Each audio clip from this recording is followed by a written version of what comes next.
તેથી કાઠી દરબારે એટલું બધું માડી આ 101ની ભેંસુની વચ્ચે એક નવચંદ્રો પાડો ઉભો છે ને એને મારી ચામુંડા ધોણાવી દે, બાકી તારી પાસે મારે કાંઈ નથી. સાહેબ, દુનિયામાં દેવ કોઈ દુબળી નથી, પણ મારો તમારો વિશ્વાસ જ્યાં દુબળો પડે ને દેવ દુબળી, બાકી કોઈ દેવ દુબળી.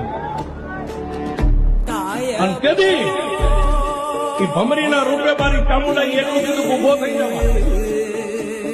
ફરી વાર નીચે નમે તારા બે હાથને આમ ફેલાવીને તારા બે હાથની મુઠ્ઠીની માલમાં જેટલી ધૂળ આવે ને બે હાથની મુઠ્ઠીઓ આમ ધૂળથી ભરી લે. પછી જય ચામુંડા કરીને 101ની ભેંસું સરે ને એની સામે આમ ધૂળનો ઘા કર. તારા હાથમાંથી ધૂળ છૂટે અને ધૂળ તારા બે હાથમાંથી છૂટેલી ધૂળ ધરતી ઉપર પડે. પેલા એની 101ની ભેંસું ધૂણાવીને પછી તો નવચંદ્રો ફાટો ધૂણાવું.